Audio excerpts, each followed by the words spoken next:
네, 안녕하세요. 브랜텍 강사 이승호입니다. 이번 강의는 어떤 게 좌뇌 활동이고 어떤 게 우뇌 활동인지 말씀드리도록 할게요. 그러기 위해서는 이제 뇌 세포가 어떤 것을 하는지를 좀 알아야 돼요. 이 뇌세포가 하는 일과 또 아이들의 뇌 발달 과정, 그거를 접목을 시키면은 좌뇌 활동과 우뇌 활동이 어떤 건지 알 수가 있어요. 보통 아이가 태어나가지고 36개월까지는 앞으로 살아가야 될 필요한 소뇌가 많이 발달을 해요. 그리고 소뇌로 인한 이제 전두엽을 발달을 시키는 거예요. 공부로 하는 게 아니라 소뇌, 그러니까는 소근육, 대근육 활동, 걷고 뛰고 뭘 만지고 경험하고 이런 거를 이용해서 기본적으로 아이가 앞으로 살아가야 되는데 많은 거를 만지고 또 만들고 그리고 운동하고 그런 걸 하기 위한 기본기를 잡아요. 18개월까지는 내가 살아가는 환경, 이것에 적응하기 위한 뇌가소송이 발동하는 그 기간이에요. 그래서 보통 본능적으로 내가 살아가야 되는 그런 환경을 뇌에 입력하는 기간이에요. 그래서 주로 아이들은 거실 생활을 많이 하기 때문에 우리나라 아이들 같은 경우는 이제 거실, 만약에 방 생활을 많이 한다 그러면은 방, 그리고 우리 집 앞에 있는 환경들, 이런 것들을 이제 18개월까지 하고 우리 엄마가 누군지 아빠가 누군지 또 우리 집 식구들은 또 누가 있는지 이런 것들에 대해서 이제 뇌에 입력하는 기간이에요. 36개월부터는 이제 손에 발달한 거 가지고 아이들이 여러 가지 만들기든 그리기든 또 운동이든 또 여러 가지 경험 활동, 직접 경험 활동, 또 관찰 활동 이런 것들을 통해 가지고 또 뇌를 발달을 시켜요. 대체적으로 우뇌 쪽이 발달되고 그걸로 인해서 관찰 분석력이 늘어가고 그 다음에 모방 능력이 커져요. 이 모방 능력과 관찰 분석력을 이용해 가지고 또 손해랑 플러스 해가지고 그렇게 해서 생기는 게 사고력이에요. 그러니까는 어렸을 때 경험 활동이 없고 또 만들기 그리기들을 많이 안 하고 손해가 발달하지 않으면은 사고력이 발달할 수가 없어요. 뭐 책을 이용해서 워크북을 이용해서 한다? 그럼 말도 안 되는 소리예요. 그러니까는 이 워크북 같은 걸 이용해서 하면은 결국은 당장 시험은 잘 보지만은 이게 진짜로 이 아이의 뇌가 발달되는 게 아니에요. 그거를 명심하셔야 돼요. 자, 또 아이들의 이런 우뇌 활동을 엄마나 아빠가 또 도와주다 보면은 엄마 아빠의 우뇌도 같이 발달하게 돼요. 왜? 아이를 뭘 해주기 위해서 계속 생각을 하거든. 생각을 하고 또 그걸 하기 위해서 또 같이 연습을 하고 그러다 보면은 엄마도 우뇌가 발달하고 아빠도 우뇌가 발달을 해요. 그러다 보면은 이게 아이가 태어나기 전보다 오히려 지능이 향상이 더 많이 되는데 그거를 포기를 하고 아이를 공부를 시킨다든지 그 다음에 혼자 방치를 시킨다든지 그래버리면은 그걸로 인해서 또 아이가 말을 안 듣고 이상 현상을 보이게 되고 그러면 엄마는 또 거기에 따라서 또 인생을 또 포기해야 되고 애랑 센터 다니고 이러다 보면은 지능이 더 떨어지게 되는 거야. 이제 이런 현상들이 생겨요. 자, 한번 보도록 할게요. 일단은 태어나서 아이가 36개월까지는 이제 기본기를 잡는 기간이에요. 그리고 뇌가 안착 기간이에요. 시냅스가 다 펼쳐지면서 뇌가 안착 기간이지 그때 뭘 하라는 기간이 아니야. 그러니까 손의 활동, 그러니까 대근육, 소근육 활동 외에는 하면 안 돼요. 그리고 밖에 가서 이제 주변 구경하는 거 그것만 하면 돼. 근데 36개월 이후부터 뭘 해야 되니까는 그거에 대한 철저한 준비는 해야지. 그걸 하라고 손해가 발달돼 있으니까. 그러니까 이왕하는 거면은 좀 클래스가 높은 것들을 많이 만지게 하면 되고 또 다양한 종류를 많이 만져야 36개월부터 애들이 거부 반응을 안 보내고 다양한 걸 할 수가 있어요. 뭐 악기부터 해서 또 만지는 것도 플라스틱을 좀 많이 만져야 돼. 그러니까 대체적으로 퍼센트를 플라스틱을 좀 많이 해야 되고 나무도 몇 개만 있으면 돼. 만져만 보면 되거든. 그리고 뭐 모래부터 해서 뭐 흙 종류, 그다음에 진득진득한 거 이런 것부터 해가지고 다양한 재질, 다양한 느낌 이런 것들을 다 받아야 돼요. 그리고 나서 아이들이 그러니까 원래 뇌발달 기준으로 따지면은 우리나라 초등학교 1학년까지예요. 1학년까지 우뇌가 발달하거든요. 근데 우리나라는 조금 일찍 입학을 하기 때문에 대체적으로 7살까지밖에 못해요. 원래 9살까지 가능한데 7살까지밖에 안 돼. 그래서 7살에가 교체 기간이고, 제 거를 외국에서 들으시는 분들은 이게 이제 보통, 8살 말까지 우뇌가 발달 기간이에요. 그리고 우리나라 애들 중에서도, 우뇌 에너지가 굉장히 높은 애들은 그래도 8살까지 쭉 유지가 되는데, 그렇게 되다 보면은 학교 선생님들 또 주변 어른들이 싫어하게 되죠. 대표적인 게 유치원에서 싫어해요. 지금 현재 유치원에서 싫어해요. 근데 오히려 이런 애들이 과거에 뭐 십몇 년 전에는 이런 애들이 더 인싸였지. 근데 지금은 똑같은 아이들인데 지금 이런 애들 ADHD 취급을 받는단 말이에요. 세상이 지금 막 썩어가고 있어요. 우리나라가. 자, 한번 보도록 할게요. 지금 이쪽이 우뇌고요. 이쪽이 좌뇌예요. 아이가 태어나서 대체적으로 우뇌를 이용해서 좌뇌가 성장해요. 지금 생각, 상상, 색상, 비전, 열정, 음주, 글짓기, 또 음악, 그다음에 여러 가지 경험, 또 사회성 부분도 우뇌랑 상관이 있어요. 또 그림, 그 다음에 아이들 에너지 넘쳐 흐르죠. 이 에너지. 또 호기심이 발동하고 이 글씨체도 우뇌에 있어요. 근데 이 글씨체가 발동하는 거는 이제 초등학교 넘어서 발동해요. 그 다음에 어떤 거에 대한 죄책감하고 또 사과를 하는 거. 이것도 우뇌예요. 자, 좌뇌는 보통 7살 넘어서부터 성장해요. 그래서 논리, 또 실질적인 독서, 또 문법에 관련된 거, 또 맞춤법에 관련된 거, 또 일반적인 언어 능력이니까 듣기, 말하기, 읽기, 쓰기. 네, 이제 대화는 또 다른 거예요. 대화는 이제 우측에 있는 경험적 능력, 또 이해적인 능력 이런 것들이 있어야 대화가 되는 거고 그냥 혼자 떠들고 듣고 막 이런 것들은 그냥 좌뇌 쪽에서도 가능해요. 또 정리정돈 이것도 이제 좌뇌, 또 체계적으로 뭘 할 수 있고 또 좌뇌의 열정. 그러니까 이 열정이 뭐냐면 집중력이에요. 그래서 우뇌의 집중력은 재밌고 즐겁고 할 수 있는 거. 좌뇌는 하기 싫어도 억지로 해야 되는 이런 것들. 또 어떤 거에 대해서 계획을 세우고 또 수리를 할 수 있고 연산. 또 말하는 화술, 기본적인 화술 여기 들어가 있는데 그래서 아나운서 이런 사람들 보면 말 잘하잖아요.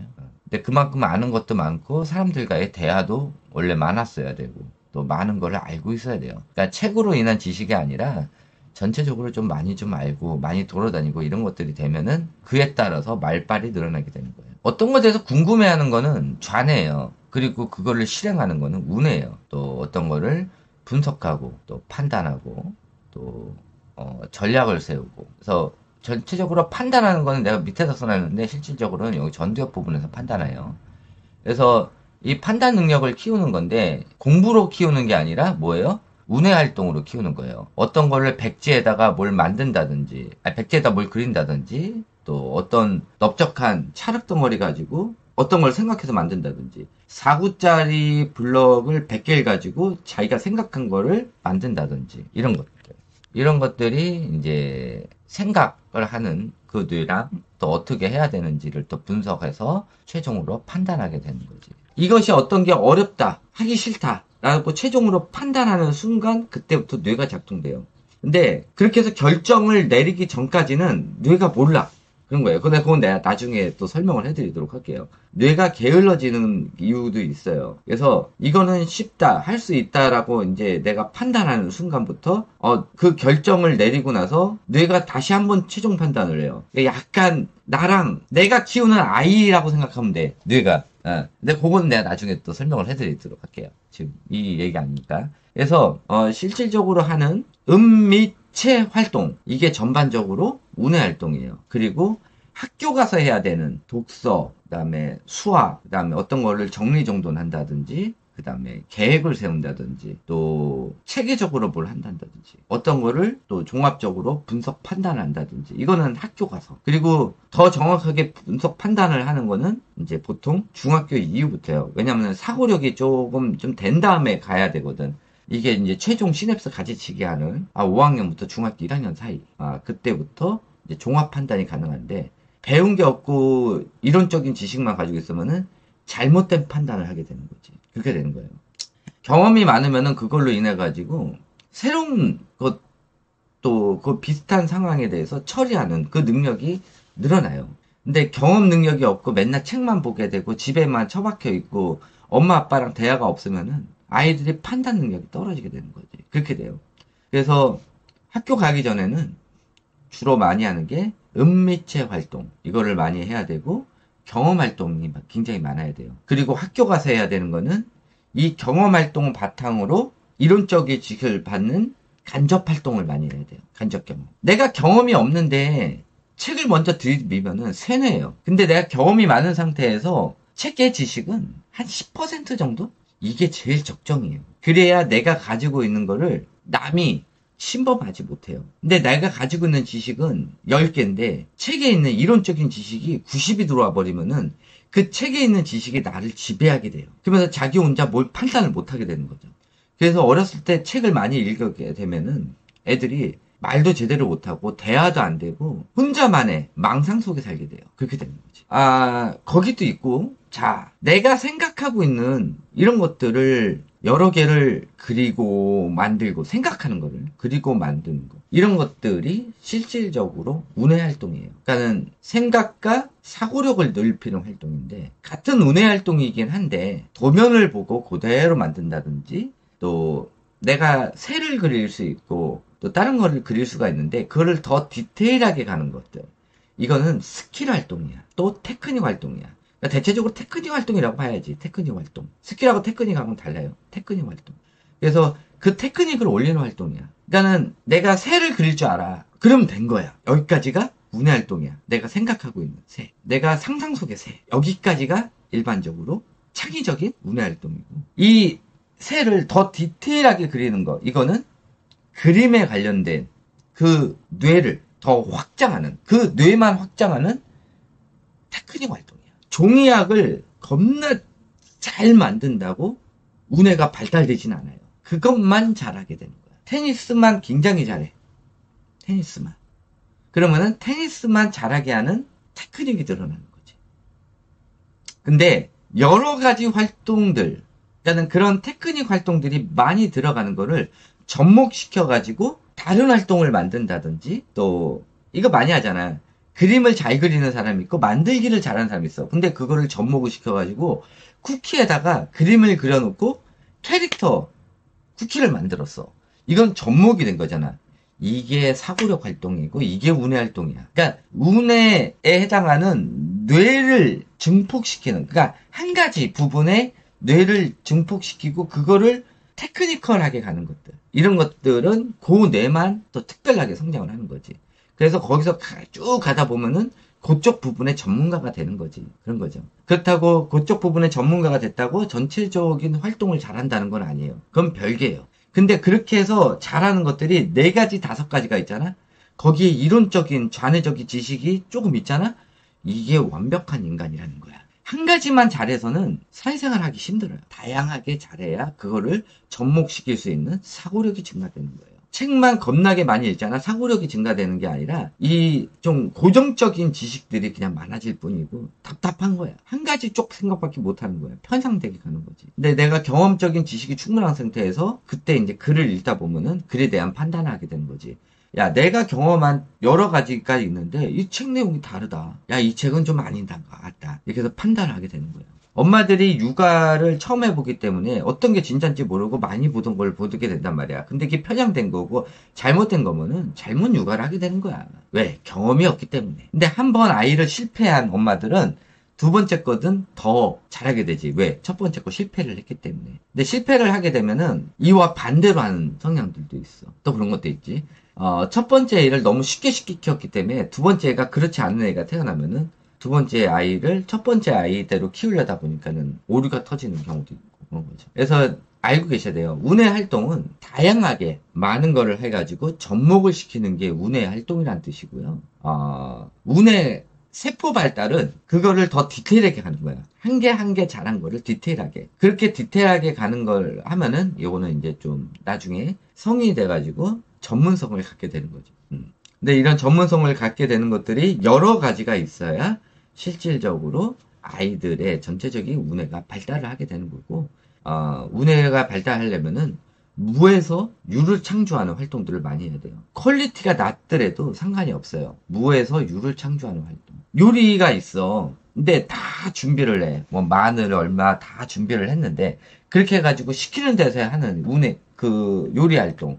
그거는 이제 그거를 막 김치찌개를 만드는, 그럼 김치찌개를 만드는 그 스킬은, 아니 그 테크닉은 늘어나겠지. 그렇다고 김치찌개 잘 만든다고 뭐 다른 요리를 잘한다는 건 아니잖아. 여러 가지 요리들을 많이를 해야 돼. 여러 가지 다양하게 요리를 하더라도 다양하게. 그러다 보면은 남은 재료들이, 야 오늘은 뭐 먹을까 해서 냉장고를 딱 열었는데 남은 재료들이 따다닥 몇 개가 있단 말이야. 그럼 딱 생각을 해보고, 아, 이 재료 가지고 내가 이런 지금 요리들을 많이 해봤는데, 한 60가지, 70가지를 해봤는데, 아, 이 재료를 보고, 아, 그래. 요거 섞어가지고, 뭐 대충 이렇게 만들면은, 내가 예전에 했던 A라는 요리랑 B라는 요리를 섞어가지고 뭘 만들 수 있겠다. 하다 보면 새로운 요리가 창조가 되는 거야. 그런 것들. 그런 게 운의 활동이라는 거야. 그리고 그런 게 내가 지금 채널에서 얘기하는 운의 개발이에요. 그러니까 한 가지만 잘해서는 도움이 안 돼. 그래서 내가 뭐 배구를 굉장히 잘한다든지 또 탁구를 굉장히 잘한다든지 한 가지만 잘한다고 사회성이 좋아지지 않아. 요전에 그거 뭐 서장훈 나오는 거 이혼 그거 나오더만 남편이 뭐 축구를 아니 뭐야 탁구를 겁나 좋아하더만 또 어떤 사람은 낚시를 굉장히 좋아한다든지 한 가지를 계속 좋아하다 보면은 불편해. 관계가. 근데 다양하게 굉장히 많이 하잖아. 그러면은 이런 사람들이 이해력도 좋아져요.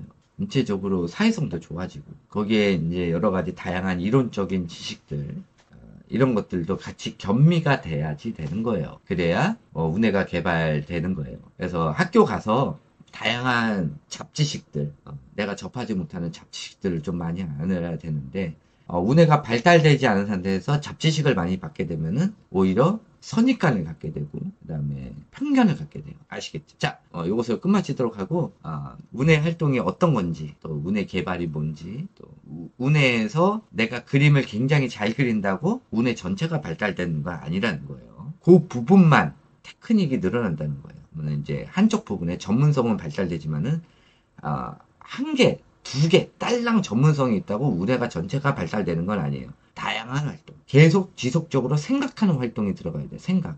생각으로 인해 가지고 판단하는 활동. 그렇게 해가지고 결과물이 나오는 활동. 무에서 유를 창조하는 활동. 이게 많아야 된다는 거예요. 이미 만들어진 거를 더 디테일하게 가는 거는 그쪽에 전문성 활동이라고 보셔야 돼요. 아시겠죠? 자, 요것을 끝마치도록 하겠습니다. 감사합니다.